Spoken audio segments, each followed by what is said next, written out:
presentable paint, napakalamig na aircon. So ayan no, sariwa loob mga boss. Makakapalapat na gulong. Hi everyone! Makapal na gulong, sariwa ang loob, malamig ang aircon at maayos ang body.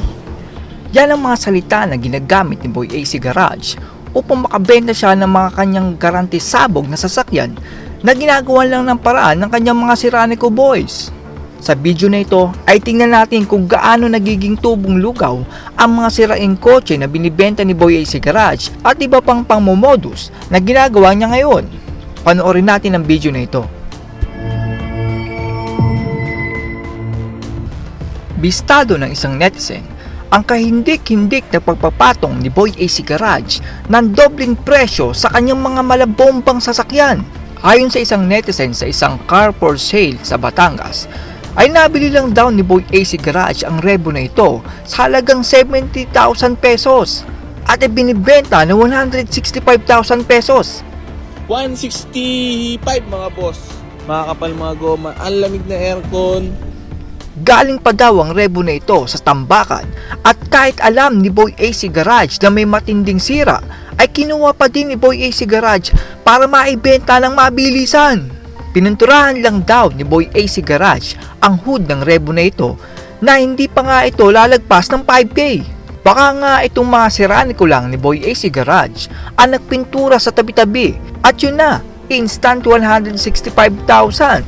Ang pinupunto dito ng netizen ay sobrang panlalamang sa kapwa nitong si Boy AC Garage dahil wala naman siyang ginagawang pagayo sa makina at ipinapasa nitong si Boy AC Garage ang mga sira sa makakabili. Isa pa sa nakakatakot na sinabi ng netizen na ito ay pinag-iingat niya ang mga buyer na bibili ng Revo na ito dahil itong Revo daw na ito ay convert pa sa carburetor ang EFI.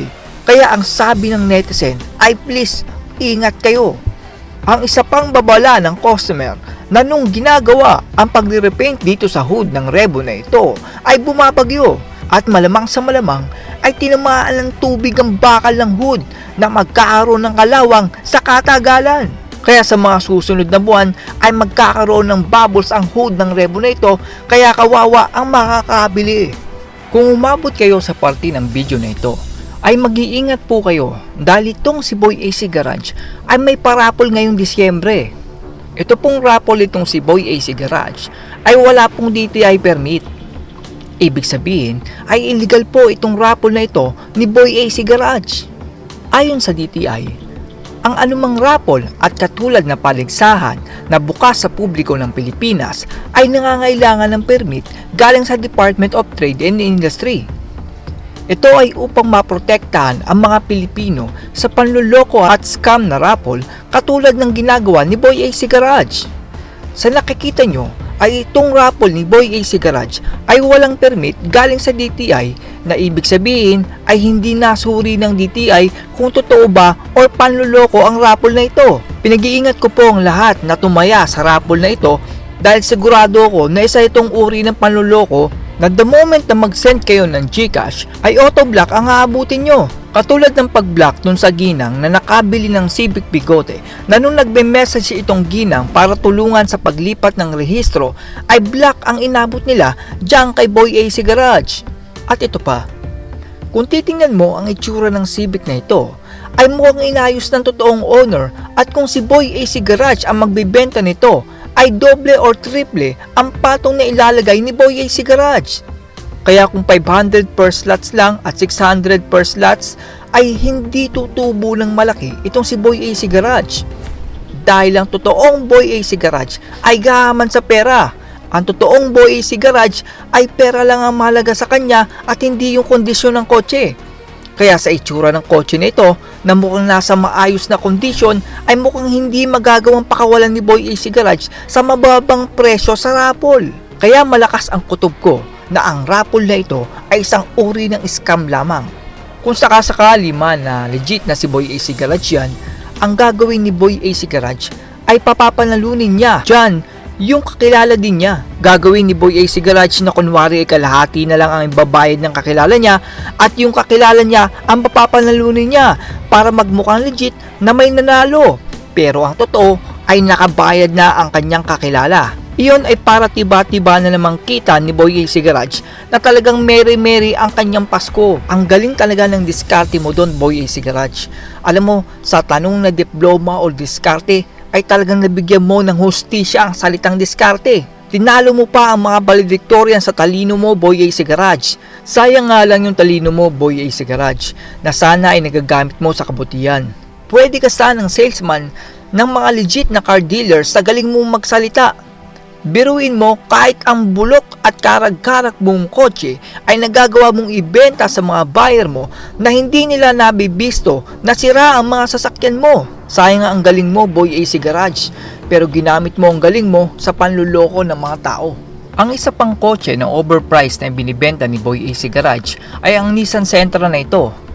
Ayon sa anak na may-ari ng Nissan Sentra, ay nabili ni Boy AC Garage ang Nissan Sentra na ito sa kanyang tatay sa mahalagang 22,000 pesos lamang. Matagal na daw itong nakatambay sa kanilang bahay sa laki ng gastos ng kanyang ama ay hindi pa din umaayos ang makina. Ngayon naman ay itong si Boy AC Garage ay ibinibenta ang tinubuan ng halaman na sasakyan na ito sa halagang 60 to 70,000 pesos na doble ang tubo na ipinatong ni Boy AC Garage. Buti sana kung inayos muna ni Boy AC Garage ang pyesa na sira. Pero ang ginawa lang ni Boy AC Garage kasama nitong siraniko na ito ay basta lang mabuhay ang makina at ipapasa ang sira sa makakabili. Ang diskarte pala nitong si Boy AC Garage ay ipolish ng maigi ang body ng mga sasakyan para magmukhang sariwa at nasa maayos na kondisyon ang itsura. Huli na nang madiskubre ng nakabili na ang sasakyan pala na nabili nila kay Boy AC Garage ay tumitirik at may malalang sira. Ang masama kasi nito ay akala ng nakabili na nakajackpot sila at naisahan nila si Boy AC Garage. Pero ang totoo niyan ay ang buyer ang naisahan ni Boy AC Garage. Hindi sasabihin ni Boy AC Garage na sira ang makina na karaniwang sira ng binibenta ni Boy AC Garage. Dahil kung ikaw ba naman ay isang buyer, ay bibili ka ba naman ng isang kotse na sira? Ngayong magpapasko ay nuknukan ng dami ng promo at scams na nagkalat ngayon sa paligid. Kung bibili po kayo ng segunda manong sasakyan, ay siguraduhin nyo po na isa po kayong mekaniko o kahit may kamag-anak kayong mekaniko. Dahil sa panahon ngayon at hirap ng buhay ngayon, ay may iilan tayong mga kababayan na kumakapit sa patalim ng panluloko na parang isang leader ng isang sindikato. Sindikato na pumupuntirya sa inyong kamangmangan sa sasakyan upang ang inyong pera ay sa kanila ay inyong ilaan. Palagi po kayong mag-iingat sa mga pakulo tulad ng raffle dahil kung masyado itong kapani-paniwala ay paniguradong isa itong panluloko nakita naman nating harap-harapan. Pero sino nga ba naman ang makakahindi sa matamis na salita ni Boy AC Garage na parang nanliligaw sa inyo na para kayong isang dalaga?